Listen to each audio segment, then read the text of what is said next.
सो ऐसा भी कुछ है डॉक्टर प्रिया, हम बहुत बार सुनते हैं जो लोग बोलते हैं कि उनसे होने वाले बच्चे में और नेचुरल कंसेप्शन वाले बच्चे में कोई फर्क आता है या उतना they are as good as the natural pregnancies? Like कुछ women जिनको अभी start भी नहीं हुआ family and they came to know that they have certain blood cancers, breast cancers or any other cancer. Ovarian reserve का मतलब है कि एक woman में number of eggs उस समय उस एज के हिसाब से कितना है। एग फ्रीजिंग के लिए कौन से एप्रोप्रिएट कैंडिडेट्स हैं जिनके लिए आप सजेस्ट भी करते हैं या कौन कौन करा सकता है? बेसिकली बेस्ट एज प्रेगनेंसी का होता है जब हम 30 to 35 इयर्स के बीच में अगर प्रेगनेंसी कर लेते हैं।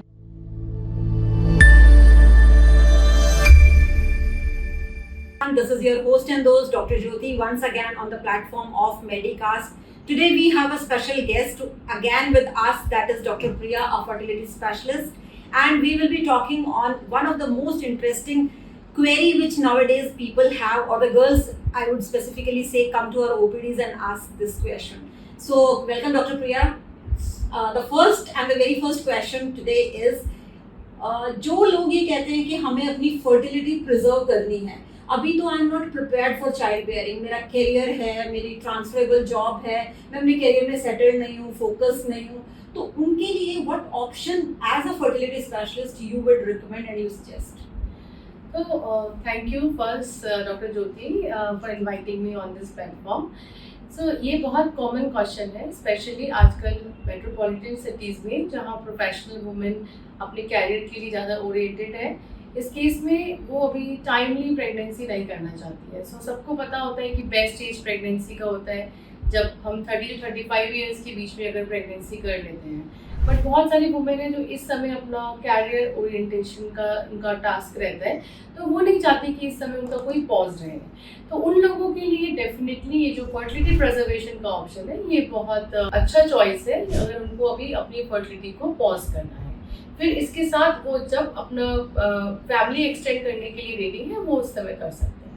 सो यदि हम फर्टिलिटी प्रिजर्वेशन की बात करते हैं तो उसमें what is the procedure known as, जो आज के टाइम पे सोशल मीडिया पे बहुत सारे लोग अलग अलग चीज़ों के नाम से उसको प्रमोट करते हैं, बट एक्सपर्ट ओपिनियन क्या कहता है? व्हाट इज दैट सर्जरी और द प्रोसीजर और व्हाट इट इज एग्जैक्टली?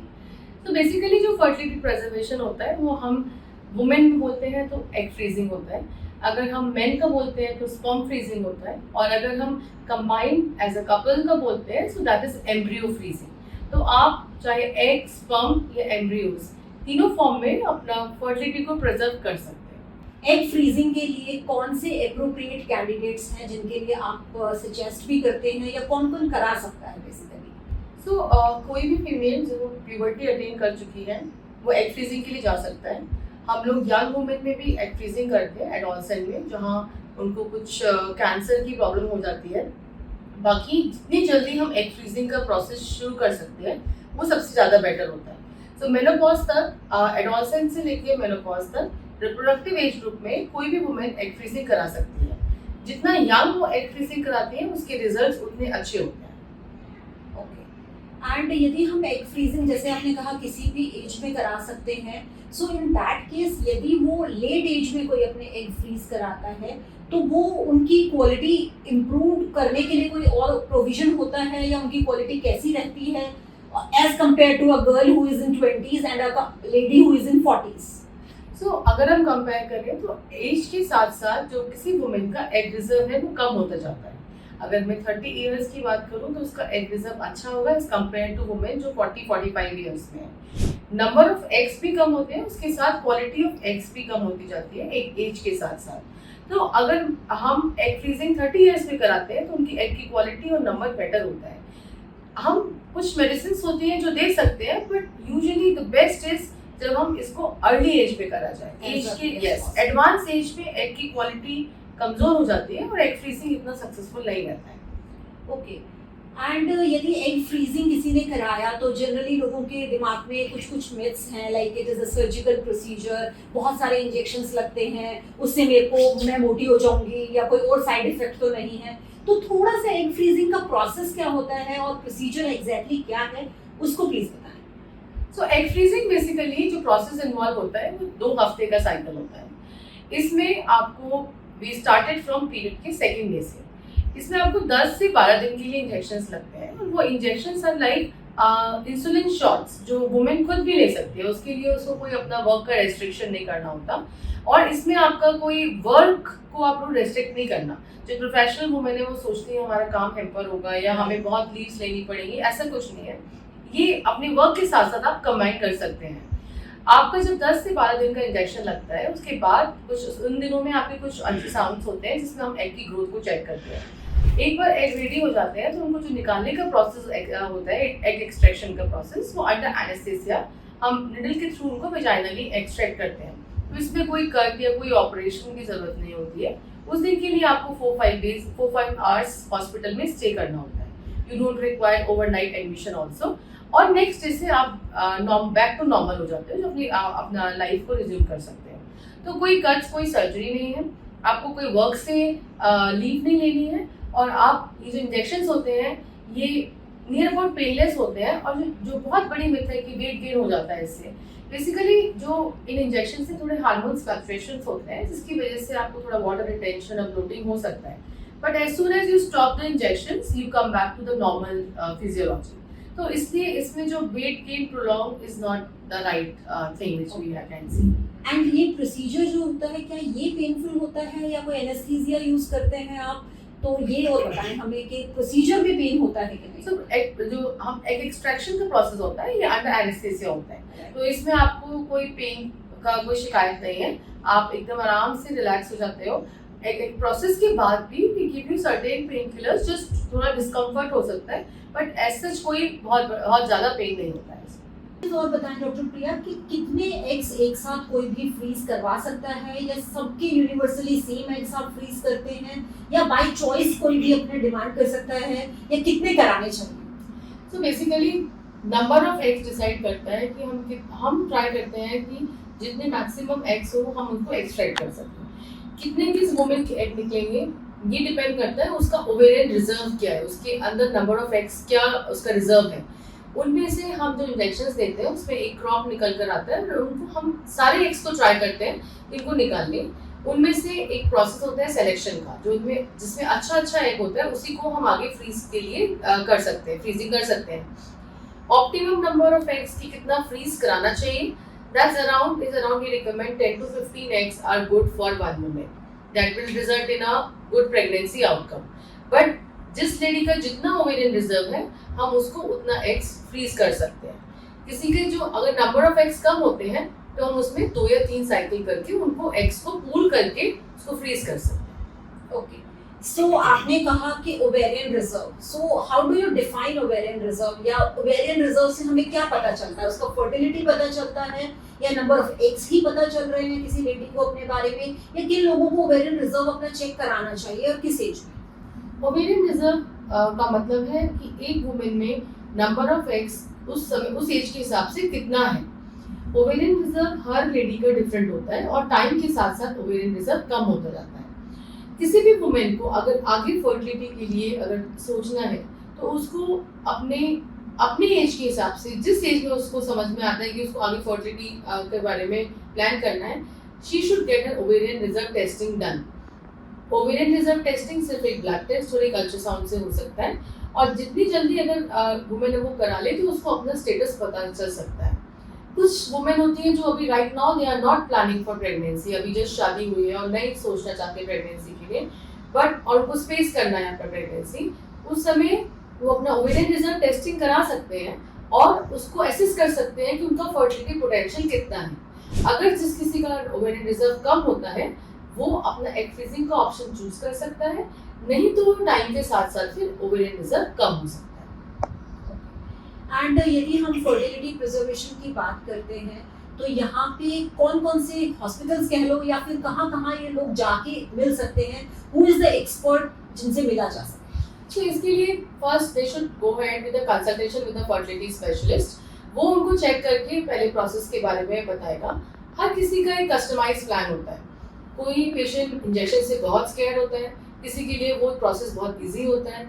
उनको अपने प्रोफेशनल टाइम के साथ उसका कमिटमेंट देखना पड़ता है, प्लानिंग करनी होती है, टाइमिंग्स उसका प्रोसेस का और अपॉइंटमेंट्स का टाइम प्लान करना होता है। तो ये सारी चीज़ें first they should go and meet a fertility specialist in any of the fertility centers who usually do the egg freezing. ये जो egg freezing होती है, आप जिस सेंटर में जाके कराना चाहते हैं, आपके egg वहीं पे preserve रहते हैं. You cannot move it here and there because recent guidelines restrict the transportation of gametes.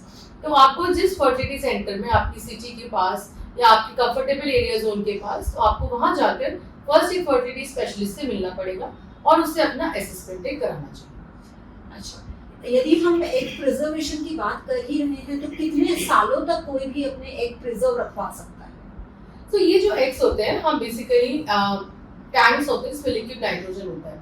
इसमें हम एक स्ट्रॉ के साथ उनमें एग को प्रिजर्व करके हम उसमें टैंक में डालते हैं. जितने ईयर्स तक किसी वुमेन को प्रेगनेंसी नहीं चाहिए, वो उसी टैंक में फ्रीज रहते हैं एग्स. जब वो प्लान करना चाहे प्रेगनेंसी, तो उस टैंक से हम उनको एग्स निकाल सकते हैं. तो जिस स्टेट में हम फ्रीज करते हैं, वो स्टेट में उसी स्टेट में पॉज रहते हैं. जितने ईयर्स तक आप कराना चाहें, मैक्सिमम ईयर्स 5-10 ईयर्स तब तक आप उसको करा सकते हैं. जब आपको निकालना है, आप उनको निकाल के प्रेगनेंसी कर सकते हैं. ओके, तो मतलब ये पेशेंट की चॉइस है कि कोई अपने एग्स 5 इयर्स के लिए रखवाना चाहता है या 10 इयर्स के लिए रखवाना चाहता है. यस.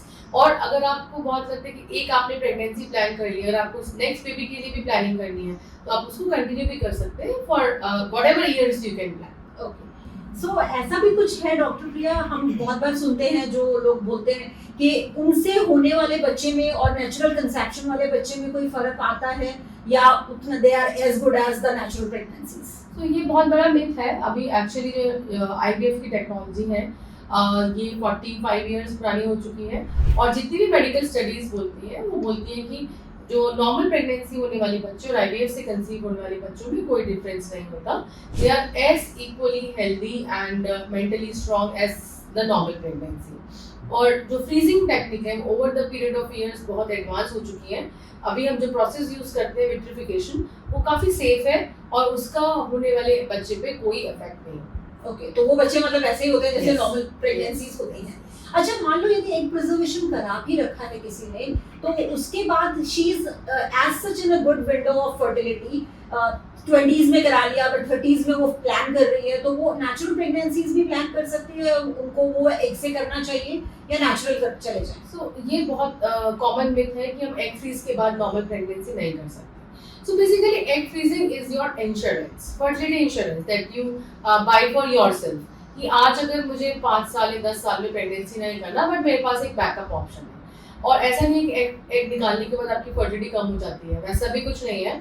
तो आप अगर आपने एग फ्रीज करा रखी है, वो आपका बैकअप ऑप्शन है. आप अगर आपको ओवेरियन रिजर्व अच्छा है, तो आप नेचुरली भी प्लान कर सकती हैं. अगर आपको आगे जाके कोई प्रॉब्लम होती है या कुछ प्रॉब्लम इसमें प्रेगनेंसी प्लान करने में कुछ प्रॉब्लम होती है, तो आप वो फ्रीज करे हुए एग्स को यूज कर सकते हैं. So after knowing all about the procedure of egg freezing, the most important myth about, or I would say the suggestion, what are the side effects of egg freezing? So अगर हम side effect की बात करते हैं, procedure is quite safe and effective. किसी किसी को during the process of stimulation, किसी को bloating, water retention, mood swings, headache, ये सारी चीजें हो सकती है. Process particularly is very safe. There is a very rare chance of hyperstimulation of ovaries that usually don't happen in egg freezing. और इसके बाद भी आप post egg freezing भी you can resume your work very next day also. So overall the process is not very dangerous. It is quite simple and not having a major side effect. Okay, and the last but not least, I think the question is, how much does it cost financially to a patient? Okay, so costing varies upon many factors. The process of egg freezing involves actually 2 or 3 steps. One part is the stimulation, जो आपको injections लगता है 10 days का. Second part of the process, जो आपका egg extraction का process होता है. Third part is the freezing of the eggs. आप कितने years के लिए उसको freeze कराना चाहते हैं. So इन 3 variables पे patient की cost depend करती है.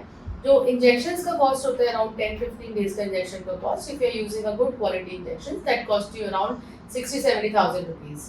The process of egg freezing cost you around 90,000 का जो process होता है, इसमें आपका egg pickup है और उसका freezing का process होता है. Different centers ये varies कर सकते हैं rates because सबका अपना अपना technique होता है. But the good centers are usually charging in this amount. And the third part is the freezing cost. Freezing अगर आप years की basis पे आपका renewal होता है. So per year का cost freezing का आपका जो आपको pay करना होता है, that's around 25 to 30,000. एंड जितने ईयर्स के लिए आप फ्रीज करना चाहते हैं, you have to pay that cost for renewing your freeze. Okay, so that can be renewed every year. Yes, that can be renewed every years, every 2 years, every 3 years, or every 5 years. Okay, it is again our choice. Yes. तो जो लोग जैसे अब कोई कहता है कि मुझे कराने ही 2 साल के लिए है, does it make any change in the preservation process? No. तो एक बार एग आपका फ्रीज हो गया तो उसी स्टेज में रहेगा जब तक आप उसको निकालना नहीं चाहते. तो आप कितने ईयर्स के लिए फ्रीज करना चाहते हैं, that is your costing actually of that freezing process. But the process will not halt. आप हम उसको निकाल के दोबारा से नहीं करेंगे. It is about the finances which is renewed after every year basis. And एक और चीज जो मेरे माइंड में अभी आ रही थी कि जैसे जो पेशेंट्स यंग एज में जिनको कोई कैंसर सर्जरी करानी है या कैंसर हो जाता है even in their 30s of age, तो उन केसेस के अंदर विल यू रिकमेंड कि उनको पहले अपने एग प्रिजर्व करा लेनी चाहिए so that then they can undergo with the surgery and chemos and radios and then after that they can resume with the egg. So काफ़ी हम लोगों ने इस टॉपिक पे किया है. लाइक कुछ वुमेन जिनको अभी स्टार्ट भी नहीं हुआ family and they came to know that they have certain blood cancers, breast cancers और एनी अदर कैंसर. कैंसर की जो मेडिसिन और सर्जरी होती है they are harmful to the ovaries and to the body और उनसे फिर उनकी फर्टिलिटी पे काफ़ी इफेक्ट पड़ता है. तो ऐसे केस में हम लोग जो ट्रीटमेंट कैंसर का ट्रीटमेंट स्टार्ट होने से पहले हम उनके एग्स को प्रिजर्व कर सकते हैं. Once the cancer treatment is over and they come back to the normal phase, we can plan their pregnancy with their frozen eggs. तो जो कैंसर की मेडिसिन से जो एग्स में डैमेज होने की चांसेस है वो बच जाते हैं और हम उनको आगे फर्टिलिटी का ऑप्शन दे सकते हैं. So right. So here I end this podcast and I think this is a very useful information which we now know. तो जितने सारे मिथ्स थे एग फ्रीजिंग के बारे में, जितने सारे क्वेश्चंस थे आप सब लोगों के, आई थिंक वो सब आज आंसर हो गए हैं. तो it is a very simple procedure.